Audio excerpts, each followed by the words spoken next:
Welcome back to Unified Reality. On today's episode, the art of multimedia experiential content with Camille Renaud, founder and producer of Curiosity Interactive. So today we're going to be talking a lot about content, experiential activations, and mostly content. Hey. How are you, Camille? I'm doing tremendously well. Thank you for having me. It's great to have you on, and you are so talented. So I want us to jump right in. Tell us a bit about your path. How did you become a multimedia experiential content producer? Oh, wow. It has been a journey, Azad, for real, like that. I was, in my teen years, I was an actress, and I really wanted to be the next Kate Moss. So I was like that gorgeous chick involved in all those movies and all those television programs and theater shows. I did Les Miserables. I did musicals for so many years. And then came university. And I was good at mathematics, economics, geography, and I was the leader of my friend's team. So I was like, hey, why can't I be a manager in the cultural sector in the arts? And so I fell in love with the field of interactive medias, and I specialized in that during my bachelor's degree. So since then, I did 6 years in the movie industry. Then the pandemic hit, and I really loved what the multimedia experiential industry had to offer, how we could come from one screen to 36, like one camera to 76, like yes, you do. Yes. So, and that really gave me the fuego, the fire to explore and deep dive into this industry. That's pretty amazing.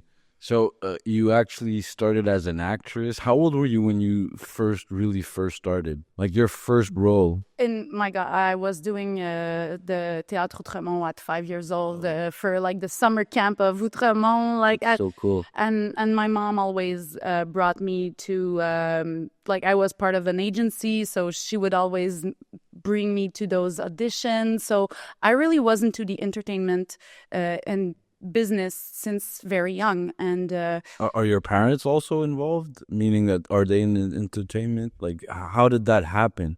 Well, mom was very proud of me, and she thought I was cute and energetic. So she said, like, why not, put that energy to good use and put her on stage where she can shine and do what she does best. So that was all my childhood.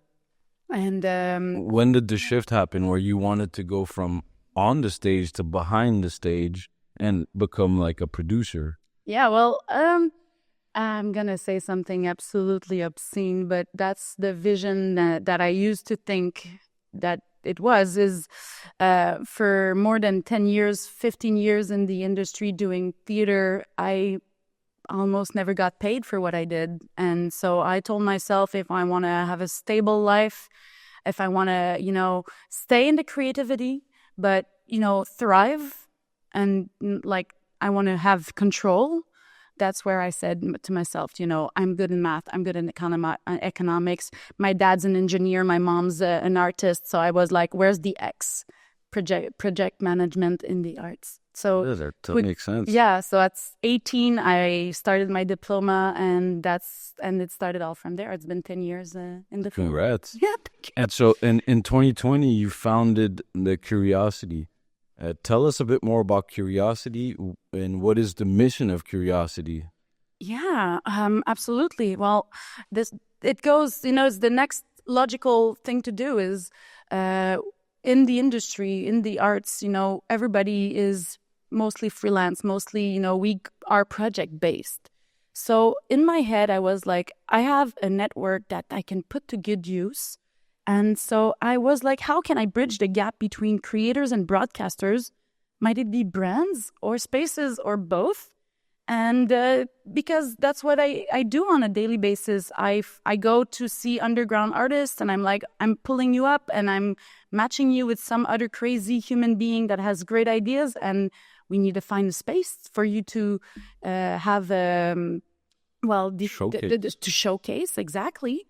And so that's... I love it. So you said bridging the gap between artists and brands. Yeah. That's a good way of looking at it and simplifying it, right? Oh, yeah. I always say UGC, right? User-generated content has changed the world. Yeah. But these creators were part of them.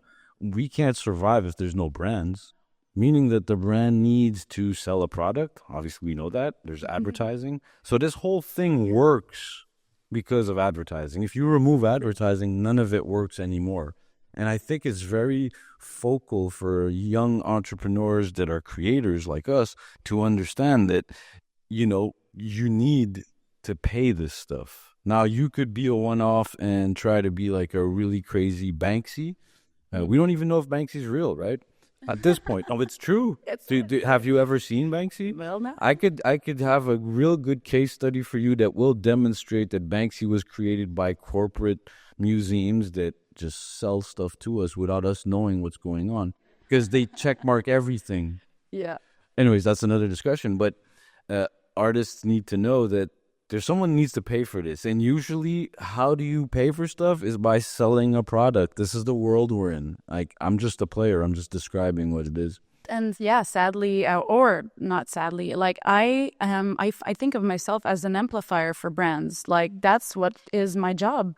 And if I want to do something great, well, we're working in a world where money leads, and that's where I need to go. I need to pay my rent. I need my artists and my teams to pay the rent. So in the end, I love the fact that I can really bring the brand to the most creative part of itself by being paid. Yes. No, totally. Like, great deal. Yeah. No, it is. So you're not just a producer anymore because producers, yes, well, for sure, a good producer also handles budgets, right?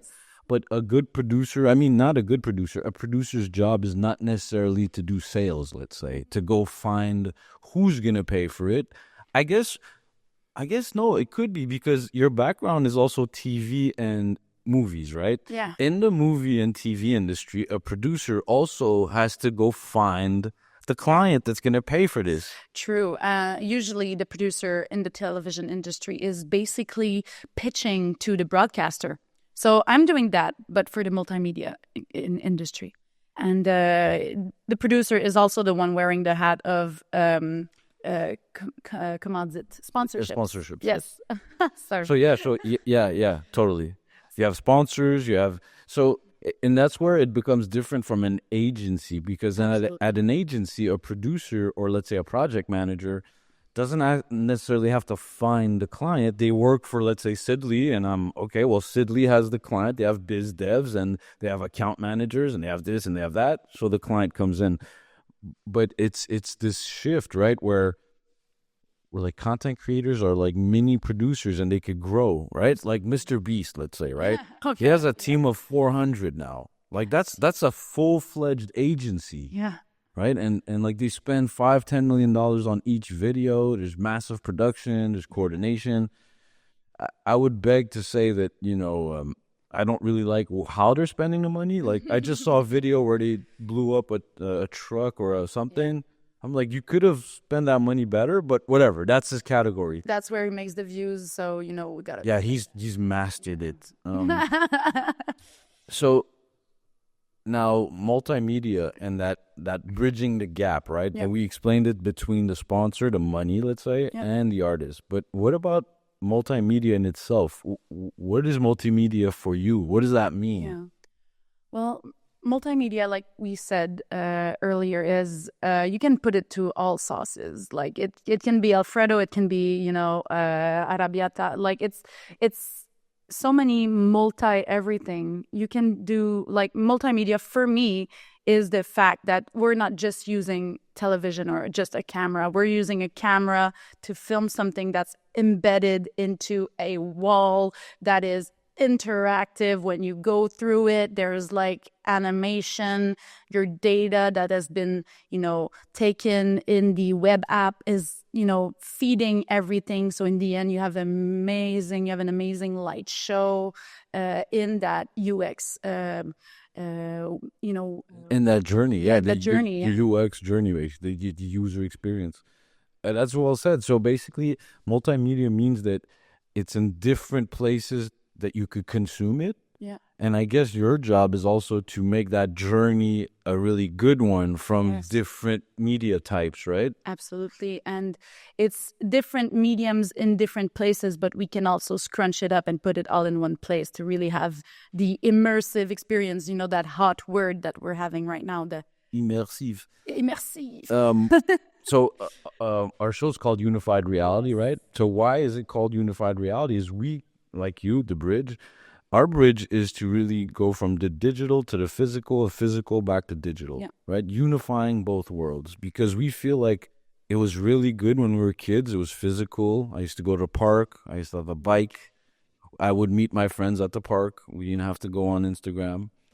Now kids are totally into TikTok, Gen Z and Gen A, but we feel like there's a shift coming. So we feel like it's going to be a bridge of both, having best of both worlds, like taking the digital to make the physical better and the physical to make the digital better. So URL plus IRL equals UR, which is unified reality. Now, tell me, what do you think of that? What do you think of unified reality? Like, is this viable? Because you're telling me multimedia, you explained experiential. To me, that just means unified reality. Well, I was about to say that we're basically saying two words that are, two themes that are basically the same. And yes, I feel like there's more and more VR together experience. Like there's, I don't know, there's that YouTube video where you see a young kid just in the VR world, in the metaverse. And is he walking around the city? Yeah, and he's interacting with other players, and that's what he does, and he streams himself like this. I forgot the name, but it's super cute, and I could binge watch that for hours. And I'm like, okay, well, defaulting the fact that people are not quite going out as much anymore, and it's kind of in the position of what I prepared, because there is also the fact that everybody goes out also, but less often, but more intensely. Mm-hmm. And I agree. Yeah. So defaulting the fact that you are staying at home with your VR headset, you're still meeting with people of the internet in other ways than scrolling or, Yes. So more physically interacting with people and interacting in your own space that's part of another space, which is the metaverse. Yeah. It's super, super exciting, all this.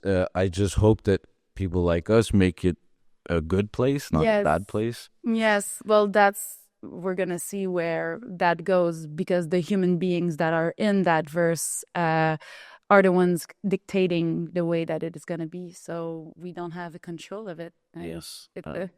Well, I hope that we could maybe a little bit, I like to say when Steve Jobs said, if you push here, something comes back the other side. I'd love to do that. So I actually believe in that, but it's in small increments, and you have to really be confident in yourself. You have to be so strong. Absolutely. A bit more about your professional life, right? So you actually, did you ever work for like a big company or an agency, or was it right away from university starting your own, like Curiosity Interactive, right? Tell us a bit about some of the highlights. Yeah, well, I was in agencies for 7 years out of the last 9 years. So I had the chance to be, like I said, in the movie industry. I was working on La Bolduc. I played in La Bolduc. That was a great, one of the highlights. But that was the movie industry. And I focus now more on the XR. Oh, yeah, cool. So we love XR. Yes, XR. So one of my big highlights was the Beyond Van Gogh exhibitions when I was at Normal Studio 2 years back. I was the manager of the operations. So in 10 months, I did deploy 35 Beyond Van Gogh immersive experiences in the world. In 35. Cool. So tell us a bit more about it. And not to take away from the project, I saw it, but I didn't experience every piece. So tell us a bit about it. So you would take, like from the A to Z, basically what the experience was, what you did, and how you deployed it. So basically, we had one big immersive room where the team at Normal did all the creative. So it was the way that we distinguished ourselves and the content was that we really animated it. Like we really felt on the boat. We really felt like we were walking around in the path of Les Orangeries. So that was that was Monet because I also did Monet, but I got confused here. But It's all right. That's super cool. so we had the two formats, and I worked mostly on organizing the workflows of the team and talking to the leads, and afterwards dispatching it worldwide. So what kind of team did you need here? You had, I guess, VFX, 3D, but you also had audio, I guess. Yeah, spatial audio. We had a great guy on audio, and he did all the original compositions, the musical scores, and we did do spatial audio because audio in the immersive industry is the black sheep, is the one that is left a little bit behind. And I am a big musical audiophile person, and audio in the immersive is what brings the immersive. The spatialization of sound is what makes your head turn, is what makes you forget, because a screen has limits, but sound doesn't. And we had a great composer. Yeah. And so this experience was in a physical room with projections. Yeah. So you walk into the room and there's these projections around you, and there's, I guess, speakers all around for the spatial audio. Yeah. That's super cool. Yeah. Was it also available in the headset? No, it was really an in situ experience, and that was we were very happy and proud of that, because during the pandemic, we were getting out of the pandemic. It was 2021, so we really wanted people to get out there and go and have a safe distance. Yeah, I believe in it. Really, I believe in bringing people. That's what humans are. We're social beings. We like to be around each other. We like to talk. We like to eat. But so, like I was saying, right? Unified reality it feels like when you go to an event, lesser maybe now, but I don't think so. Like everyone's in their phone. Yeah. So our idea was, well, can't we make this part of that story? We're at the event, right? Yeah. So we're talking about multimedia, right? Yeah. There's a media that's in their hands. In our hands, yeah. That when we're going to use it. So I'll give you a perfect example. We were with Eminem's team a few years back. Not directly them, but the agency that was working for them. And they said, hey, guys, we could pitch Eminem for like an AR app. What's the ideas?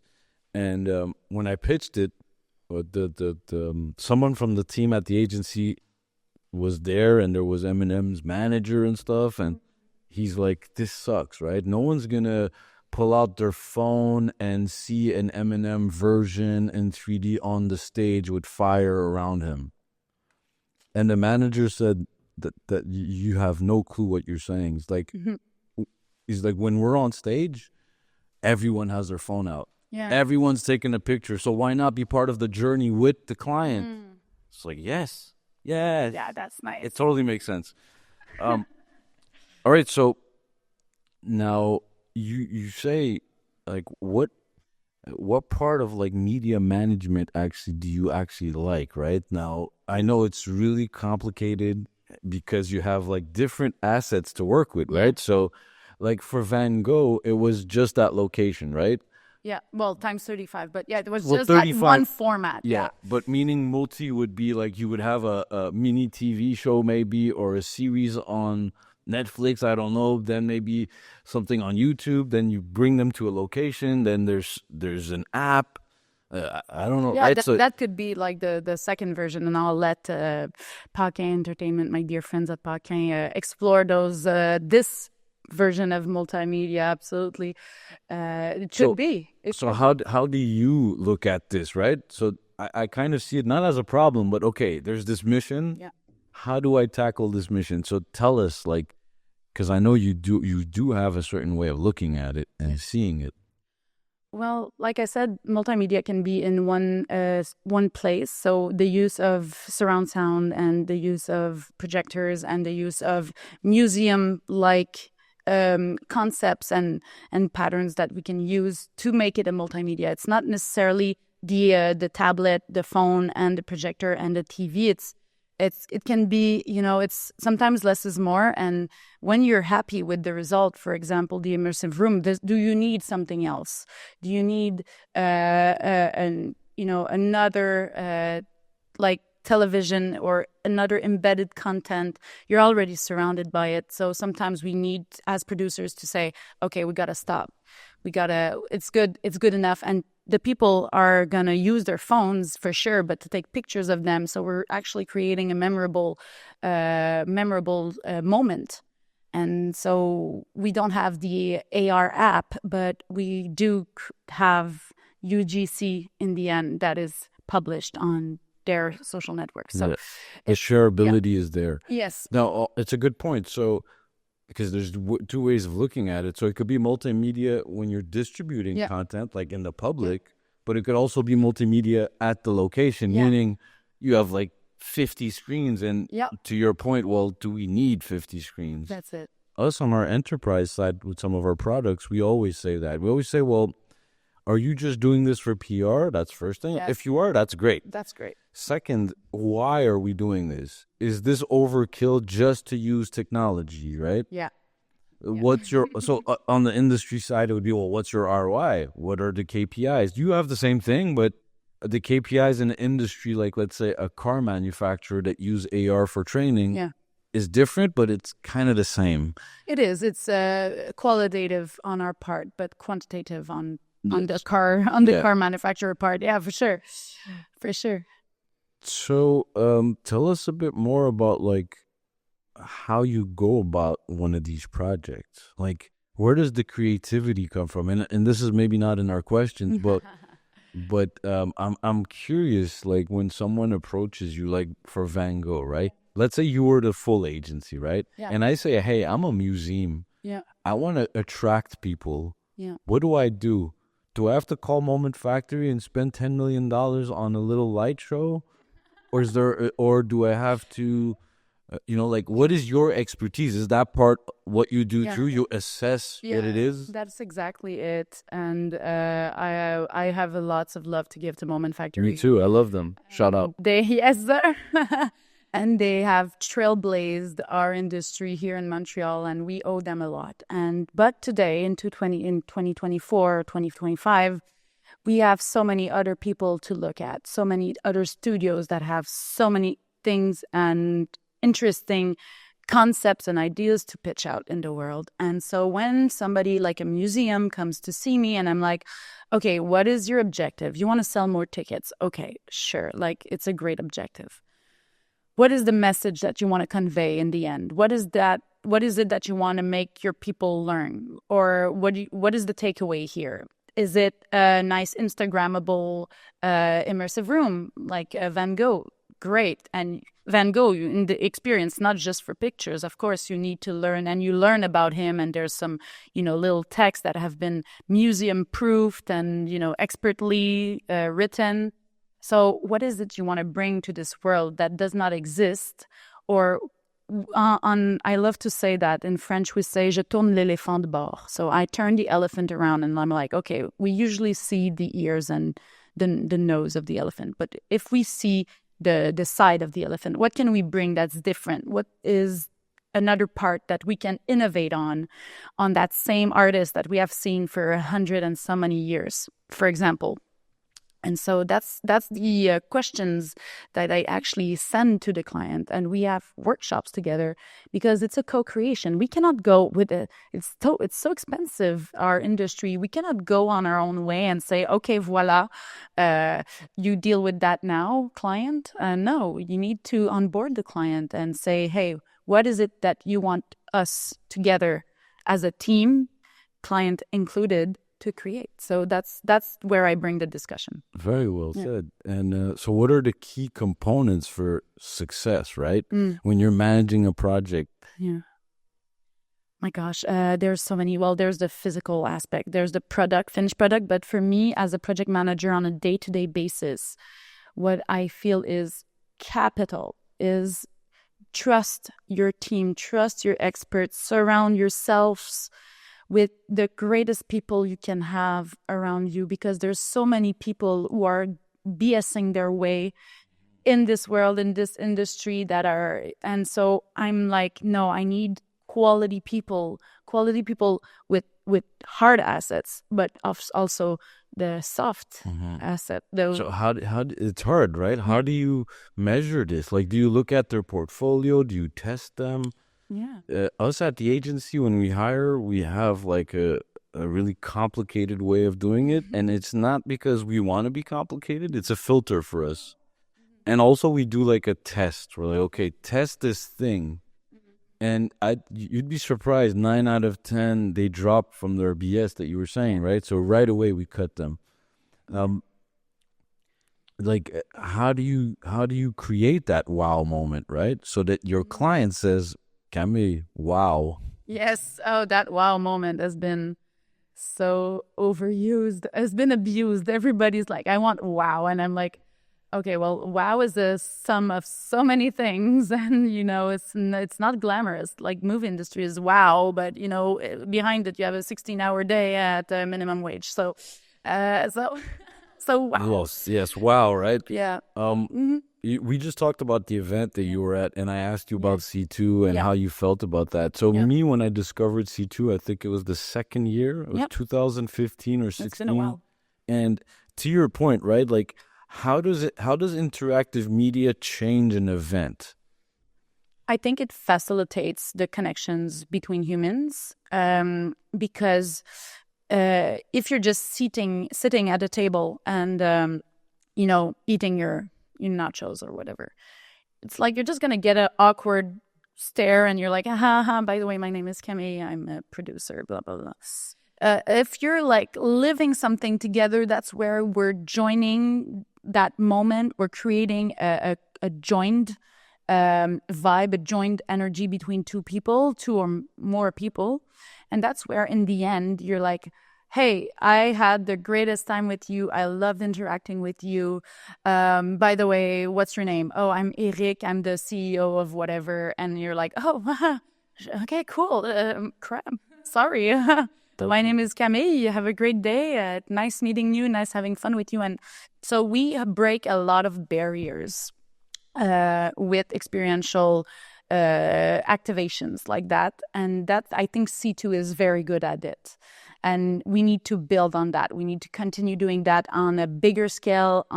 For me, every congress and every conference event in Canada must have, or Canada, the world must have that. And I'm preaching for my own church here, but it's really does make a great difference. And it's in the end, it's an investment that you as the client that makes the conference will not, I'm sadly to say, not have in return in your pockets, but you're doing the greater good, and you're creating business and money transfer and around the city, around the province on a bigger scale. And that's where we need to look at. Yes. And actually I would say that if they do it properly, it will make them more money too eventually.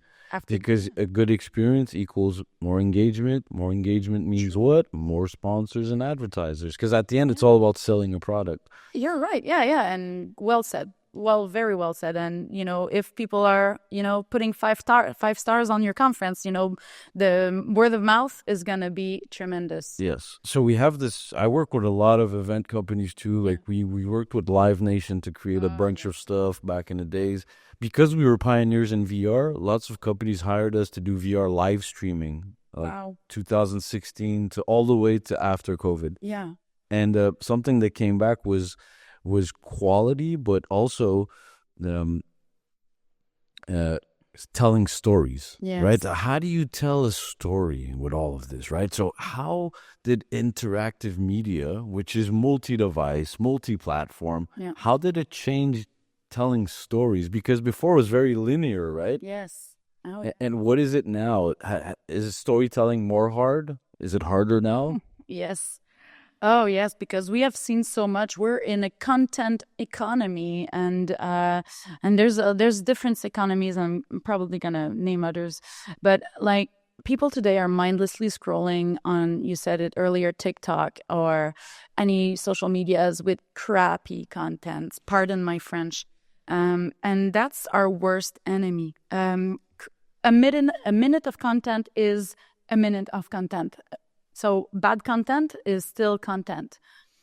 And so that's where we need to have better stories. That's where we need to innovate. That's why we need to be, like I said, turning the elephant a little bit around, because we don't want the same pre-chewed story. Disneyfication. We were talking about Disney beforehand, and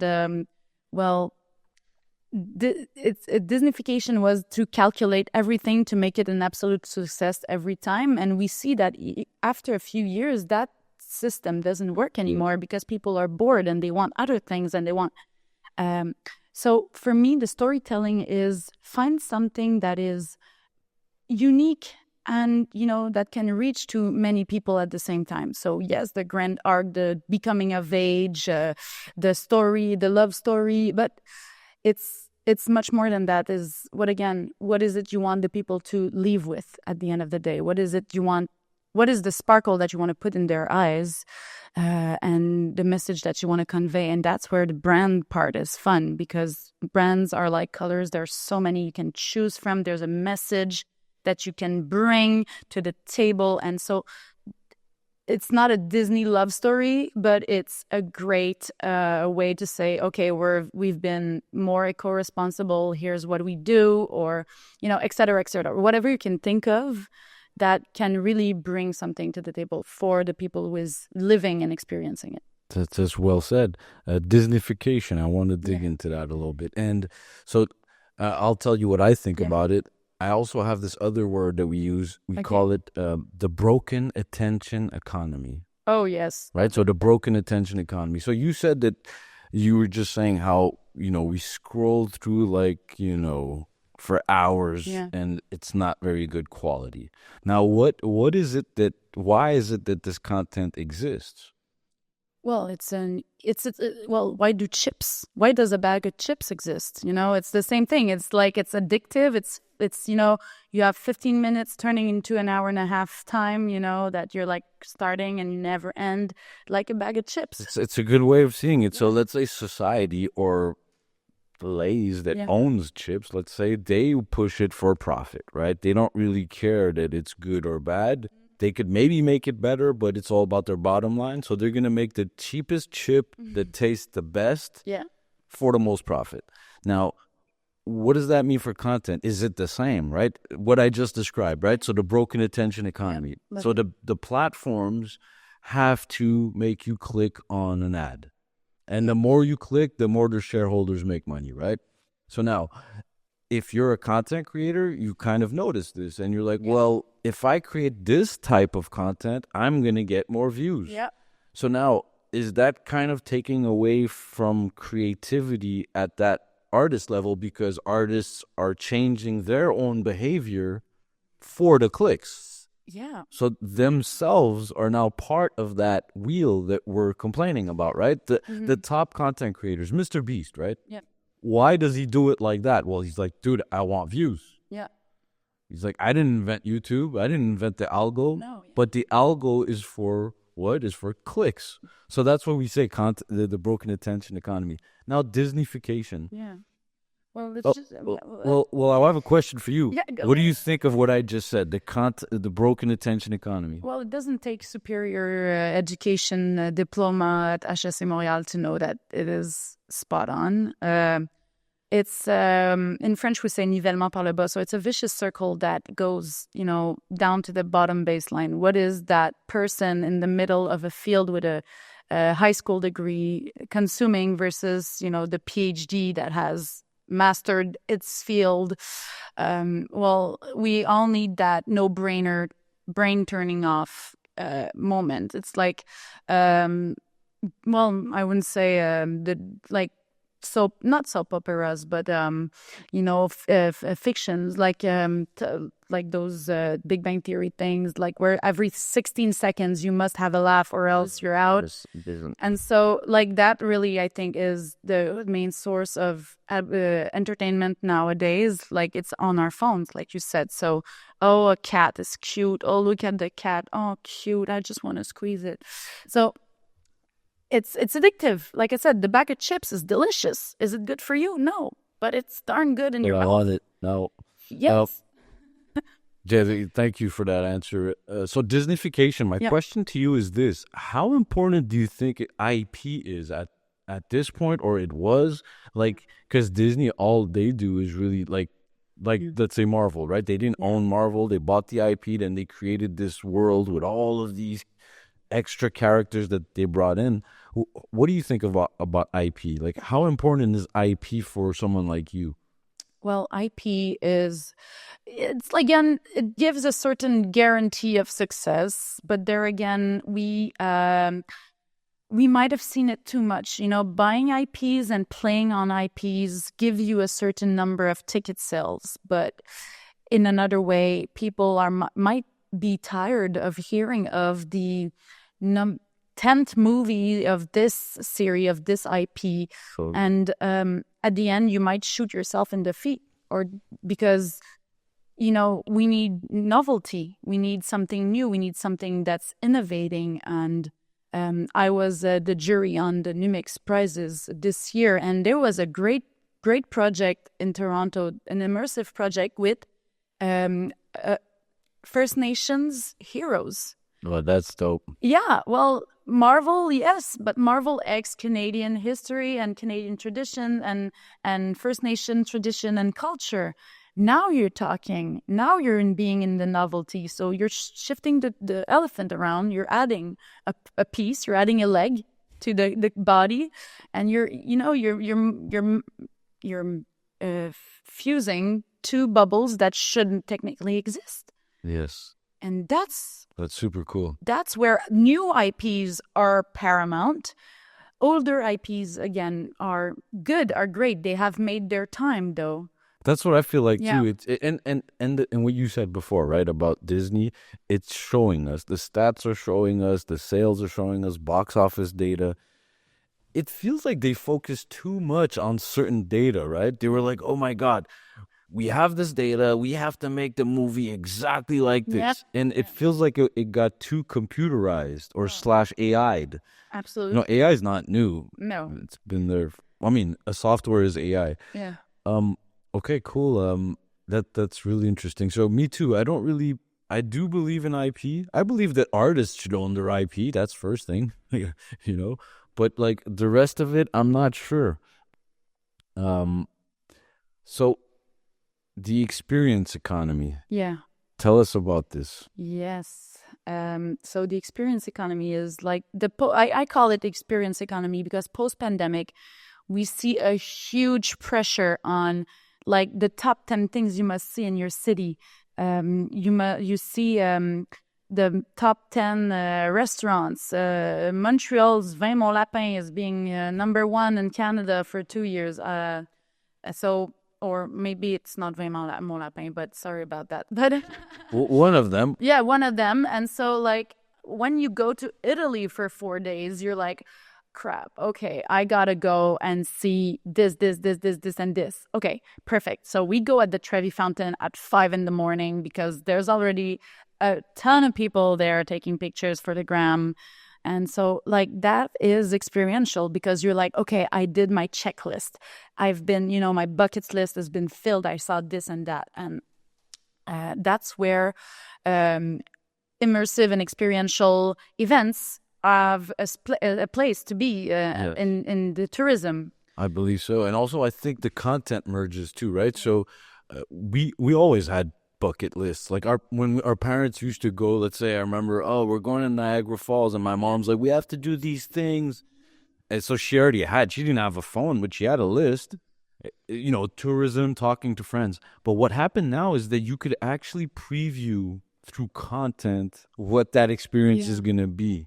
Yeah. Right? So that's the major difference. And also if your friends go there. So if your friend went there and they posted it on the gram, now you also have that little feeling that I also have to go there. So it's a beautiful mix, I feel. I feel like content and experience are really merging. Oh yeah, absolutely. They've been merged. It's just people don't know about it. So now we have to talk more about it. Unified reality, it's always about that. Yeah. To explain this. Yeah. Tell us like a bit about like tourism, right? Where do you see like that going? Like how do you tie tourism to, let's say, a brand? We've seen it in the last few years. Cities are becoming brands. I'm going to New York next week, and I'm saying I'm from Montreal. Oh yes, les Canadiens de Montreal. Yes, yes. I'm like, okay, yes.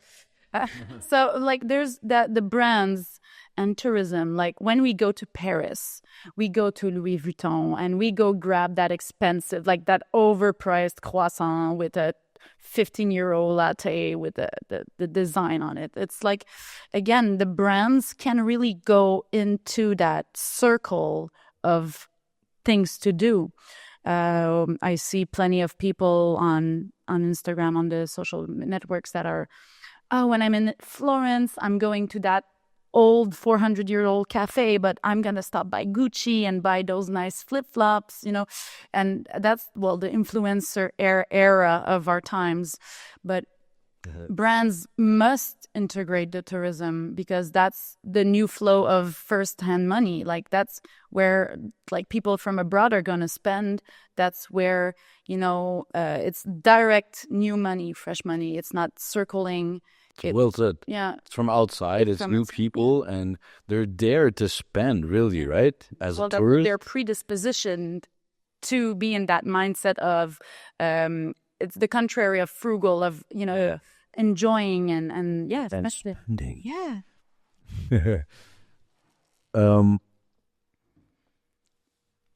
So we talked about experiential and the economy of it and tourism. Yeah. So, like, how does this work with our attention span and content, right? So, Yeah. the question for you, when you go traveling, do you use a specific app? No, actually, well, I go on Time Out Market, like on Time Out magazine on online, or to see like, well, what's the top 10? I do that. Okay. I'm part of that. I'm part of the problem also. I'm like, what's the top 10? Well, you're not part of the problem. You're really looking for information, right? Yes, That's the first thing you're sure. doing. Now, there's so much content out there that you're like, well, I could search that location, but what is really going to come out, right? Yeah. So, Will I be disappointed if I go and choose randomly a restaurant and or an experience? And that's where, it's tricky, and that's why I'm researching firsthand. and so let's say if you're going to, let's say, Barcelona, you will check like top 10 restaurants in Barcelona. So you're kind of checking for local news. Kind of, right? Yeah. So we had Chuck from Narcity here a few weeks ago, and he was telling us how, well, Facebook really dropped his views because of the Canadian government, C-18 and all that stuff. But he was saying, hey, we're really focusing on local influencers, because if you're going somewhere or you're local, a local influencer would be able to tell you, hey, this is the best restaurant. Yeah, like your own personal guide. And Yeah. that's... Now, what do you think of AI doing that? Well, I like the fact that AI can suggest things, but I really like the human part of it. It's like I really asked the fact that that person knew his cousin from that place, really, told me about X and Y, and I'm like, okay, I'm gonna double check and I'm gonna see whatever availability and stuff.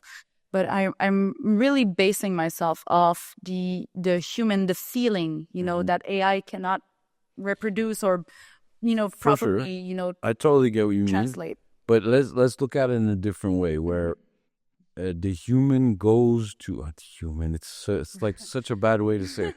Let's say you and me go to a restaurant and we eat there and we love the food and we review it. Yeah. It's a real review. It's us, but it doesn't mean that we're being honest either. So we could be paid by the restaurant owner to say that review. Now, that's not where I want to go to. But let's say there's 50 of our reviews. Yeah. Right? Which one do you look at first? What if AI could read them for you and go through them and say, see, this person here, they're pretty plausibly saying the real stuff because their other reviews are pretty good. So why don't you read Camille's review on that restaurant? So that's what I meant by AI. AI not actually going to eat at the restaurant, but more, because there's so much data, so much content, so much stuff. This is the tool to bring it back to you. Yes. Look at search engine, right? You search on Google for something that you like, and today that's not enough anymore. You have to go, like, the shift is GPT, right? Yeah. So instead of searching, you ask it. Yeah. It's like, what is the best restaurant in Montreal? And it says per Narcity, per this, per the Google reviews, this is the best restaurant. And so it kind of does the job for you. Well, that's what I meant. But hey, I could go on and on about that stuff. I haven't experienced it per se myself, that because I really am focused on the feeling of people that I know, or that great gastronomy reviewer that So for food it's a bit. But let's say when you buy your ticket, you go on Expedia.com. Yeah. Right? So it's not a real person. No. And there's major AI there, not only based on what's going on outside, but what you're doing. Did you know that if you go back to the same website 6-7 times, example like Expedia, it might charge you more at the end? Oh, yeah. Because it knows that now you're not being responsible, you're checking too much. Oh, this person now thinks that the time is running out, we could charge them more. There's like so many algos out there. It's crazy. Yeah, it's very crazy. So we're already deep in it, but you have to somehow make it better. Yes. So can you agree that all of this, all this data and all this experiential and all of this content that's being bombarded is making it hard to impress and entertain us? Absolutely. Too much choice is the worst choice.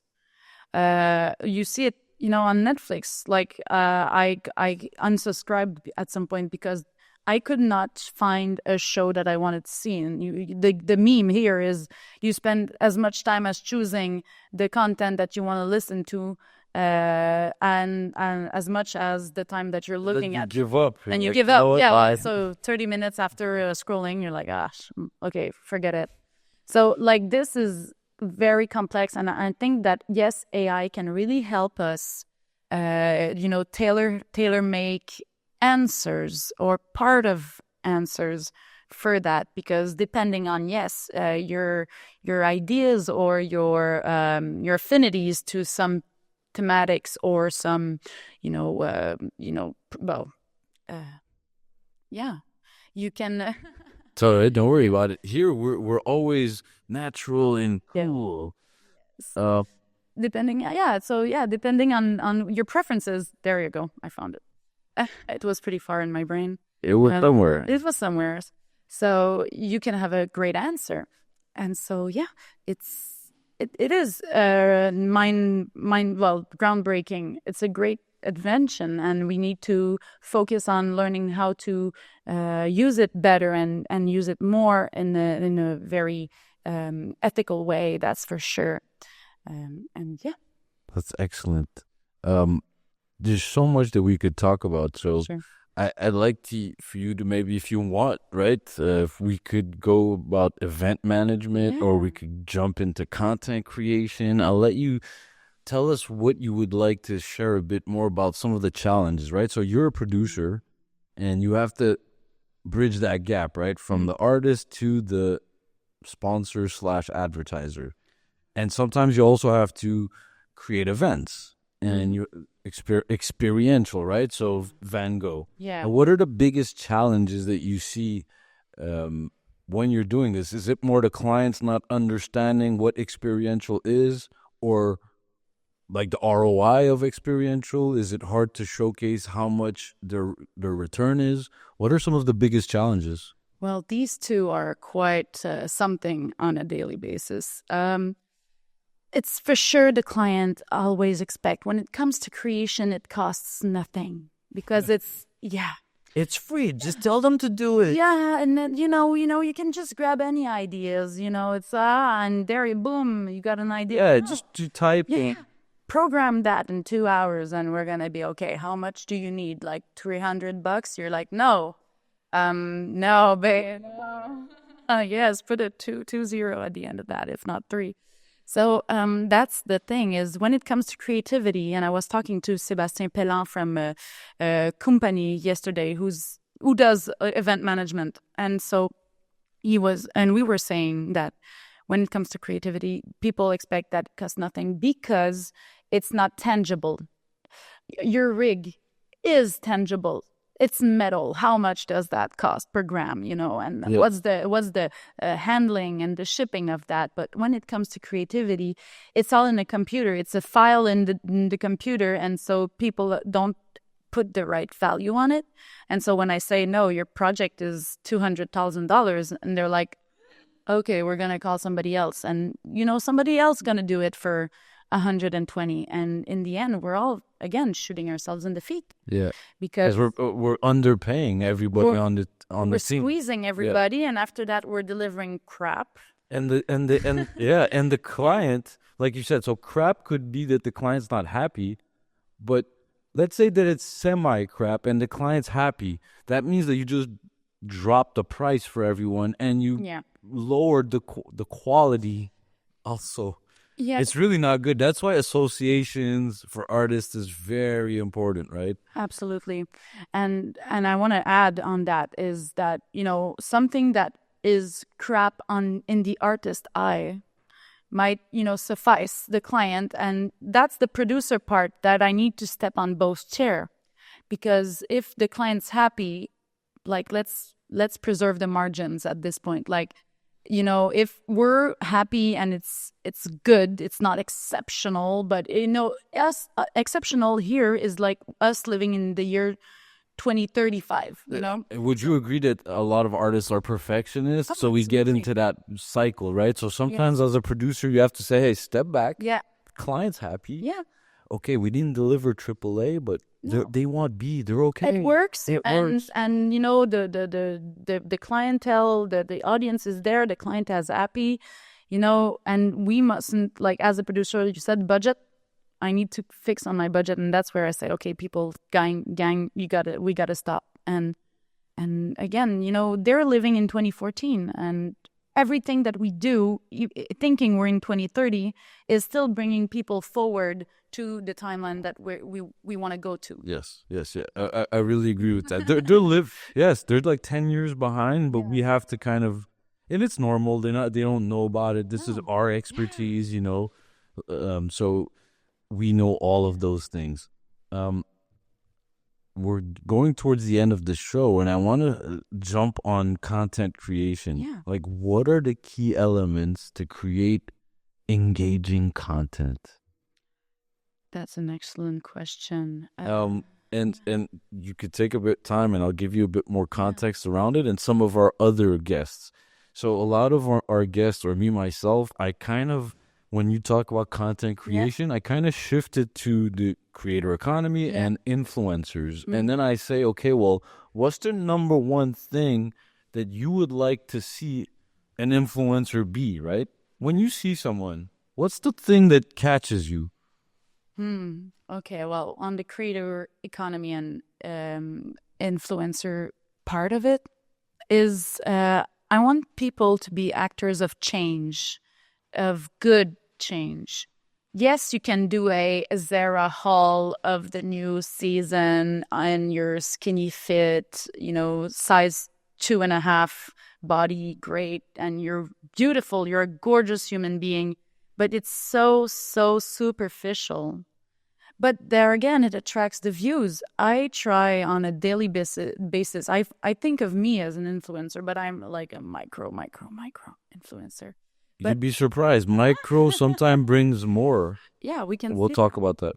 Well, I try to bring the best out of people, and I try to bring that naivete into the world, because coming into your studio today, I discovered so many things that I worked with, but from the office way back on the other side of the street. Now I was in the studio this morning, and I had the most fun, and I wanted to share it to the world. And that's where I think people should aim for less views, but more impactful views.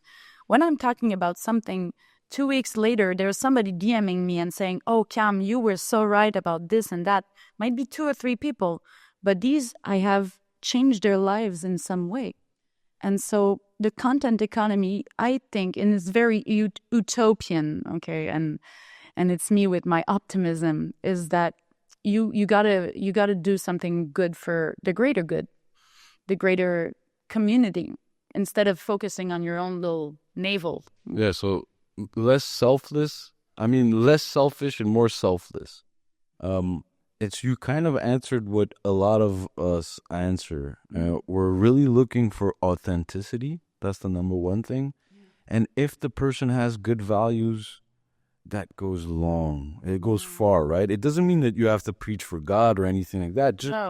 Just be a good person, at least that, right? And have a good view on things and be honest. All right, so content creation, right? So did you want to add more? Like, I know that we talked about Disneyfication. Yeah. Everything kind of looks the same now. Everything is really short format. Do you like short format? It's a good chip. It's a tasty chip. Do you create short format for some of the experiences? Well, I do, because it's what the algorithms are demanding. Like, I cannot do otherwise but put a trendy music on a 7-second video. But I'm against that. Like, that YouTube skippable ad is not serving your brand. That it is in a, like, we can go into the funnel and say, okay, well, that, but. Have you noticed that it's kind of a bit switching around again, that long format is becoming more popular? Well, it depends on the person, and it depends on the time that the person has. Long formats are good for deeper, nicer, profound information. And, short format is like, hey, look at us. Ciao. Like, well said. You said it before, chips, right? Yeah. So your short 7-second or 10-second or whatever is your chip. And then now you sit down for a real meal. That's it. A nice steak and, a good 1 or 2 hour podcast, like Hero-fied Reality. Yes, sir. And, nowadays, I think we cannot do otherwise to have that variety. Because, everybody is different. We have a very fragmented market, a very fragmented attention span, like you said, broken attention. Broken attention economy. And so even me in my industry, in the multimedia experiential content industry, like, we have less and less resources like everybody else in the world. We have less physical and less human resources because we have too many things to do and so little people to have around, It becomes harder and harder. You have to work with lesser and less, but you have to deliver more too. Exactly. Very demanding sponsors sometimes, or clients. Absolutely. And, that's where we don't have the choice but to fragment ourselves also. So yes, that 7-second video, but on TikTok. But yes, also that website, that 1-pager website, to drill down the experience in a very easy demo way. Yes, taking the VR out of the helmet and putting it on a 360 wall.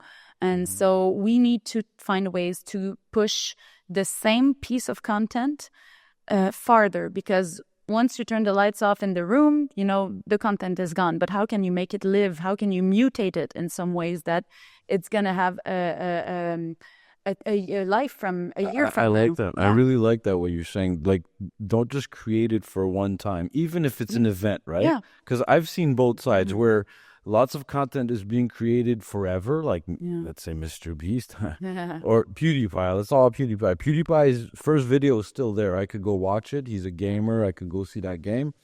But when there's an event, let's say at the Palais des Congrès, and there's a video that they're showing us, after the show, it's gone. It's gone. So now why can't that content live forever? But it needs a place to live. And I feel like that's the part where it's hard for a lot of producers, content creators, especially for immersive. If I was to tell you about, let's say, augmented reality, right? So you have two choices. You have to either create an app Yeah. Or you're like, okay, well, let's do web AR. There's a QR code and you scan it. The QR code and the scanning is easier, but it doesn't live. No. Like, you can't do anything. You try it once and you're like, okay, Okay, bye. I can't even like it. I can't. I could share the QR code, but it's not a real persistent experience. So we actually believe that the rise of other platforms are coming for the experiential market, just like there was the rise of, from MySpace, we went to Friendsters, MySpace, then we went to Facebook. Facebook took text and your status to another level. IG took your images to another level. Snapchat and TikTok took your videos to another level, especially TikTok at a very high level. I remember sitting at somewhere and someone saying there's a new platform coming, and people laughed. They're like, who's going to replace IG? Well, it's because there's a real change. It went from image to video. And now what's next? We believe that the next version of the internet is 3D. Yeah, well, I really hope so, because that's where we should be going for. We see it with the blockchain, and we see it with the all art galleries during the pandemic that have been brought online with a VR headset. I think there's a market for that, and there's a way to democratize that, to really put in immersive experiences.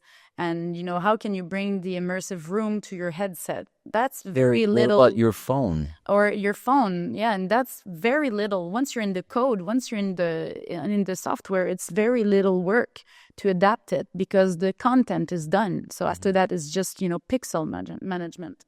It sounds easy, but I'll tell you, it's really hard. Or else they would do it. So I think that's what is missing, and we've been working on something for the industry, so be on the lookout. Stay tuned. Yes. What about AI? And I know we talked about it. So first of all, do you use ChatGPT? Yeah, I do. How many times a week or a day? Well, depends on what needs to be done. When I'm pitching, I need some help writing. I'm not a writer, and I'm not a designer. So I do need the help of somebody who has much more knowledge than me in all those fields. So ChatGPT, the 4.0 that I'm using actually at the moment, is great for image generation. So that's what I do. And that gives me my hero shot for a pitch. And that's great, because people are not... Save time. Yeah. It looks good. Save money. Why not? Yeah, $22 a month or something like that. So yeah, for sure, it costs less than a graphic designer. And the graphic designer, I will tell him or her something, and it's going to be it's going to be misinterpreted. Yes. Because in my head, it's chaos. In my head, thinking of a concept is this and that and what and woof and... Yeah, totally. All of us. Yeah. So this thing really helps us to actually help our designers. Yes, and to save time. That's it. Some of them don't like it. They're like, "Well, you did it in GPT." I'm like, if as soon as you tell me something like this, not that I'm gonna fire you, but you're kind of on the edge of the team, because everybody in our team embraces it all day, every day, all the time, all the tools. Why wouldn't you? It's like if I tell you I have a new hammer or a new screwdriver, and you're like, no, I don't like screwdrivers. It saves time. Okay, why would you do that? So we use it all around daily. All of our employees have a paid license, so everybody's happy. Yes, well, and the time that you're putting in the concept, you're not putting, the time you're putting in a concept, you're not putting in the final design. So I prefer that my first draft is AI made, that is very imperfect, very unnatural or unaesthetic. Yes. It can be, but and I want my designer to spend those 3 or 4 hours that she or he could have spent doing that for the final design. So indeed, for me, and that's where I'm convinced that it will not maybe lose jobs, because I'm taking the responsibility as a producer to keep those hours in order for them to do better work in the end of the chain. Hopefully a lot of producers will be like you, but I could tell you that some of them are already cutting jobs. I know. So Yeah. in the second wave of the job cuts in the tech world, we don't know exactly, but we suppose, because it happened to us too, that a lot of the layoffs were due to AI.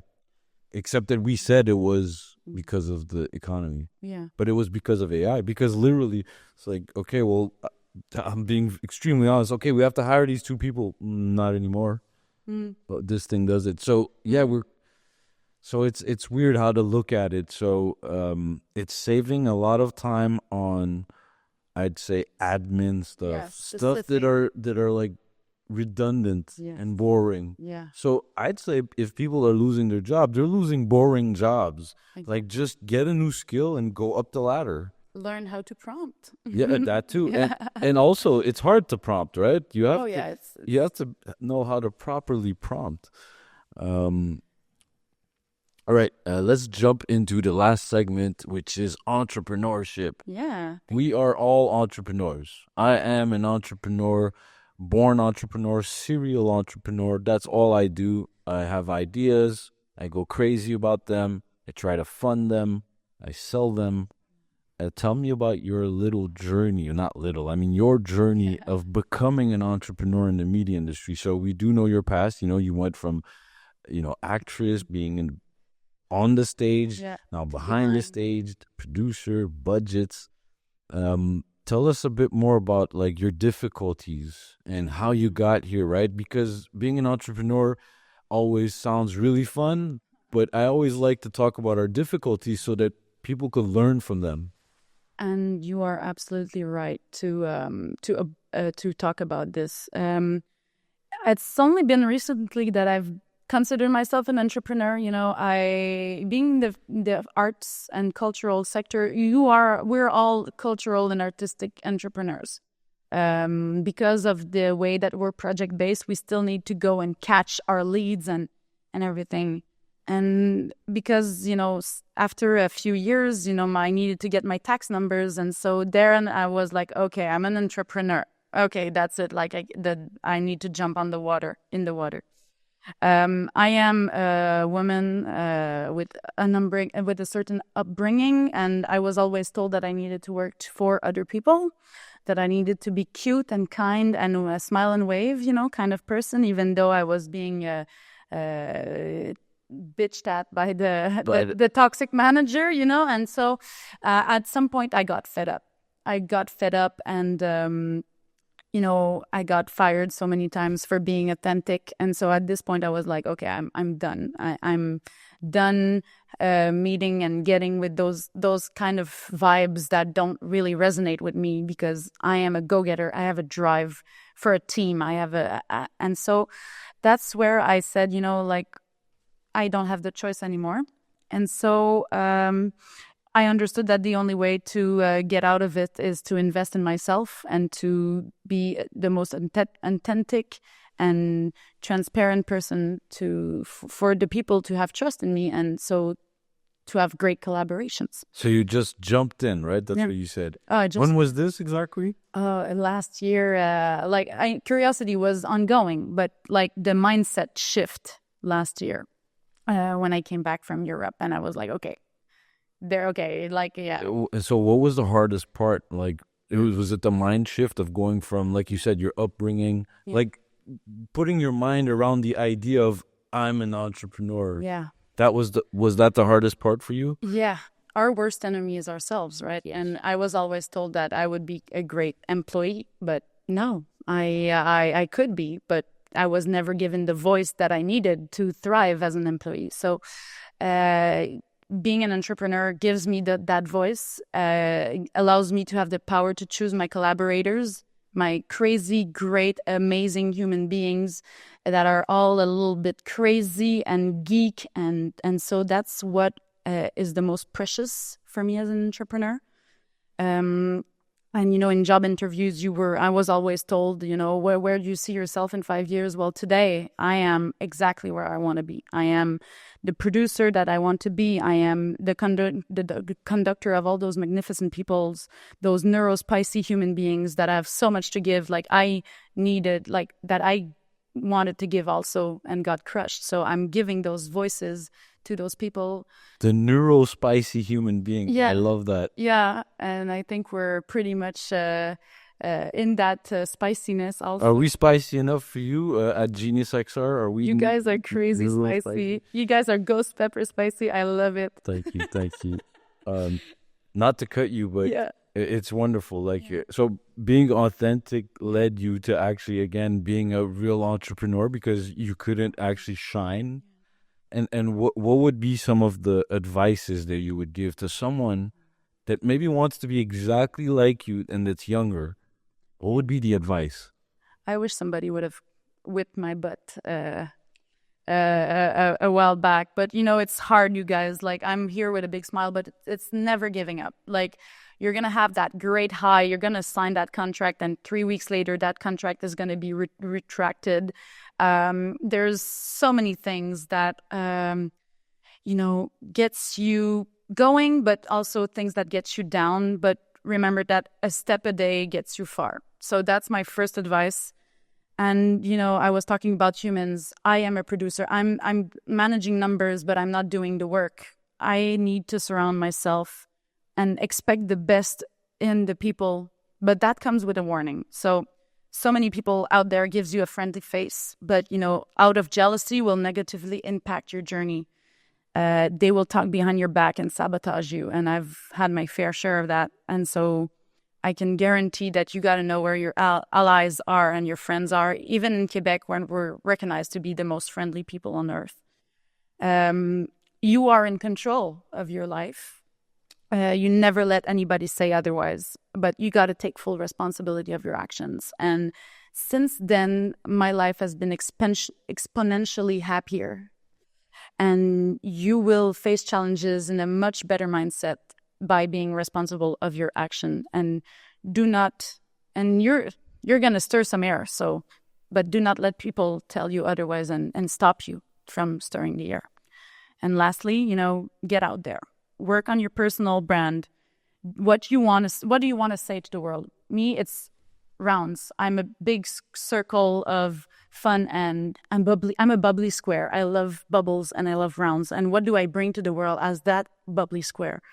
What color do I bring to this great canvas of life? And what is it that you want to do that is so strong that without it, the world feels empty? And that when you find those answers, that's where you can really, really be the best person that you want to be in this life, you know? Well said. Nice. Very cool. Yeah. Very insightful. So yeah, don't ever give up. Like, that's a real one for entrepreneurs because we have to be the biggest motivators of ourselves. Yes. And at first, maybe this is a bit for you. Like you said, everyone's going to talk behind you. Yeah. No one's really there to be your fan, right? You have to be your number one fan, the biggest fan. Yes. And you have to self-motivate and then make a discipline out of that. So, because, right, discipline is better than motivation. So, absolutely. But at first you need that. Like, I was talking to my coach the other day and he's like, oh, you absolutely need to do this and this to go to the gym after. I was like, yeah, but that's helping me now. And then I'll remove those when I can. But for now, it's helping me. Now, it's not drugs. It's not caffeine. It's just regular stuff. Like, oh, I have to stretch like this before I do that. Yeah. Then I could remove that, you know, hopefully. So let's say today your motivation is just ignore everything and keep doing what I have to do every day. Yeah. And then one day it's discipline. It's like the person is insulting you in your face and you're like, you know, I kind of knew you were like that. I have no expectations from you. The expectations that I have are from myself. Yeah. So whatever you're saying doesn't affect me that much. Yeah. No, that's it. So you have to be your number one fan, really. And you got to know where you're going. Yeah, and of course, no plan, you don't go anywhere, right? Yeah. Plan, target, and when you have a target, you know where to shoot, right? So that's a guy thing from my side. But I don't know, but nowadays a lot of women also like to shoot guns too. I've seen it on YouTube. I'm a killer archer. Oh, yeah. Yeah. Well, we're going to do a video on that one day. we're going to put you to the test. Maybe it'll be an AR. Who knows? Ooh, interested. Any upcoming projects you want to talk to us about? Yeah, well, it's been a few months, but since the beginning of 2024, I've been helping a multimedia studio structure. So I'm doing the producer. I'm really producing and helping them with all their admin and their project management, and that for me gives me a great insight on, you know, being with a team, with the creatives. And yeah, like I love them, and the projects that we have, we cannot talk about it just yet, but there's so many good things coming up. 2025, 2026 are already in the books. So yeah, Great. Can't wait to show you all. Excellent. And the last thing, because I wanted to ask you this, and it won't be long. You don't have to take your time. You could be very fast. Movie industry / content versus gaming. Yeah. Which one is bigger? We obviously know which one's bigger, but where do you position yourself? Or is it a mix? It is a mix. Like I had the idea, like in Unreal, you know, in the movie industry, the camera is the sole point of view. In the gaming industry, you are the POV. And so this is what I bring to the industry, is that the idea that you, through your phone, through your eyes, you are the POV of something that is, well, probably contemplative, but you are choosing the POV. You are choosing the way that you are assimilating the informations. And so it is kind of more IRL ARG gaming, but like softer, cuter, like easier, and you know, more chewed, more like, okay, go to the end of the room and you're gonna see that part of color. You will learn about this part of it, but then you go back, or you scan your bracelet on X, and at the end you got your colors, you got your perks, you got your, I don't know, Guardian of the Galaxy raccoon that has been modified according to what you scanned during the exhibition. Yeah. That kind of makes sense to me too. So it is a gamification of content and also of social life. So social gaming. That's kind of where I see it going. It's content, experience, all of it's multi. It's multi, right? everything. It's everything. It's everywhere. It's exponential. Camille, thank you very much for coming on the show. And by the way, like you said, 3D, we're going to have a 3D of you and like moving on the set. So that's going to be super cool. Can't wait. Thank you for being here. Always a pleasure to see you, and keep working and keep being the superstar that you are. We will see you again very soon in the metaverse as well, hopefully with our digital twins. Thank you, everyone. Take care.